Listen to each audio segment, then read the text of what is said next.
Untuk masalah sanitasi, ini perlu kolaborasi banyak pihak.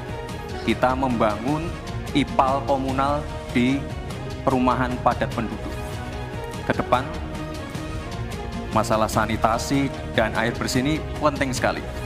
Kalau kita mengintervensi masalah stunting, kita juga harus mengintervensi tempat tinggalnya juga. Jadi ini harus dikerjakan secara paralel.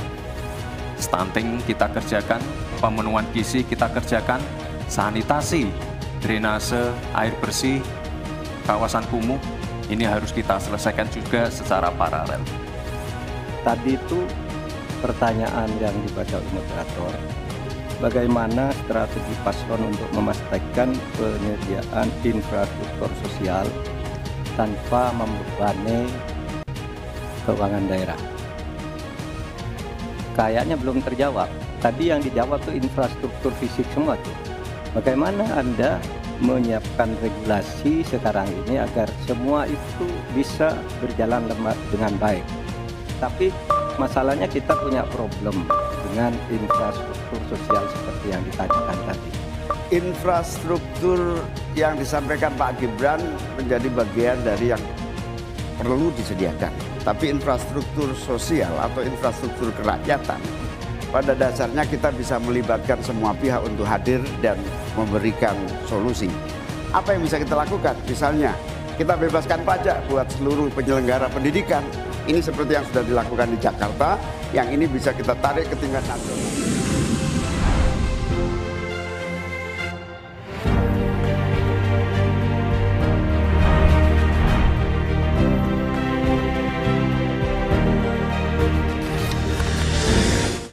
Dalam 5 tahun biaya infrastruktur pada proyek strategis nasional sebesar Rp2.385 triliun dari APBN. Sementara untuk infrastruktur sosial seperti sanitasi dan air bersih masih memprihatinkan. Pertanyaannya, bagaimana strategi paslon untuk memastikan penyediaan infrastruktur sosial tanpa membebani keuangan daerah? Waktu Anda untuk menjawab 2 menit, kita akan mulai ketika Anda berbicara. Silakan. Baik, terima kasih. Jika kita bicara masalah sanitasi dan air bersih, ini nanti nyambung ke masalah stunting. Untuk masalah sanitasi, ini perlu kolaborasi banyak pihak. Misalnya apa yang sudah saya lakukan di Solo. Kita membangun IPAL komunal di perumahan padat penduduk. Ini penting sekali.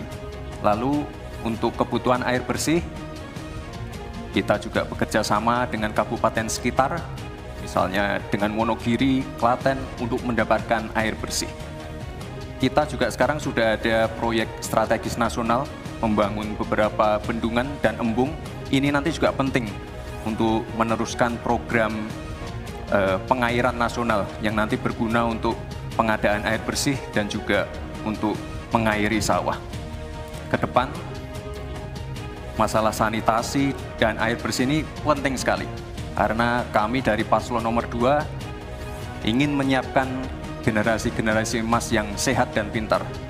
Kalau kita mengintervensi masalah stunting, kita juga harus mengintervensi tempat tinggalnya juga.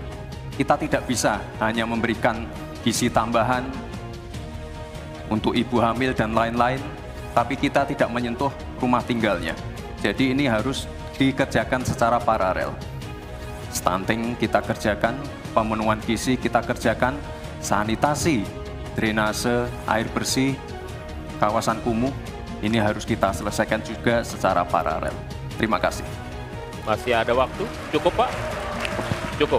Baik, saya berikan waktu untuk Pak Mahfud untuk menanggapi jawaban dari Pak Gibran. Mas Gibran yang terhormat, tadi itu pertanyaan yang dibaca oleh moderator, bagaimana strategi paslon untuk memastikan penyediaan infrastruktur sosial tanpa membebani keuangan daerah? Kayaknya belum terjawab. Tadi yang dijawab tuh infrastruktur fisik semua tuh.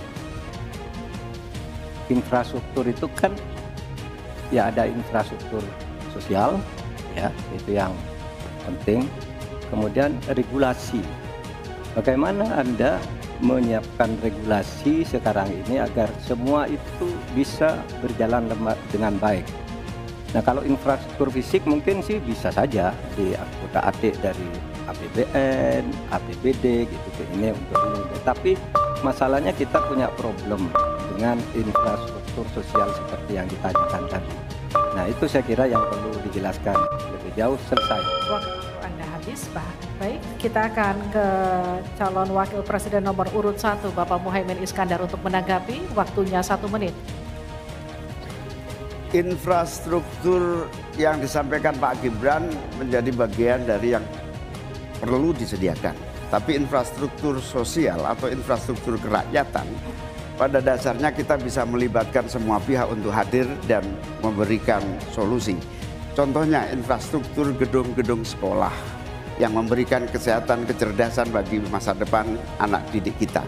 Apa yang bisa kita lakukan? Misalnya, kita bebaskan pajak buat seluruh penyelenggara pendidikan supaya fiskalnya terpenuhi, supaya pendidikan bisa terjangkau, sehingga semua bentuk pendidikan, semua bentuk yang berkaitan dengan pencerdasan kehidupan masyarakat kotanya, maka dibebaskan pajaknya. Ini seperti yang sudah dilakukan di Jakarta, yang ini bisa kita tarik ke tingkat nasional.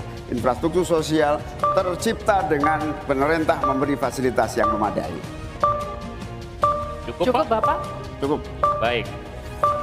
Kita stop, countdown. Tenang. Saya berikan kembali waktu untuk Pak Gibran untuk menanggapi atas tanggapan dari Pak Mahfud dan Pak Muhaimin. Baik, terima kasih. Mungkin Prof. Mahfud dan Gus Muhaimin kurang paham dengan apa yang sudah saya paparkan. Saya tadi juga bicara masalah infrastruktur sosial, stunting itu loh Pak. Ya, tapi nggak apa-apa, saya perjelas lagi. Kita punya program makan siang gratis. Banyak yang nyinyir, tapi sekali lagi Pak, program makan siang gratis ini adalah investasi menuju Indonesia Emas. Program makan siang gratis 400T ini adalah stimulan untuk ibu-ibu, warteg-warteg, warung-warung, catering-catering yang ada di daerah. Bayangkan 400T mengucur ke daerah-daerah. Semua ibu-ibu ikut memasak makan siang untuk anak-anak kita. Itu Pak yang saya maksud dengan infrastruktur sosial. Program makan siang gratis, investasi ke depan untuk menuju Indonesia Emas. Terima kasih.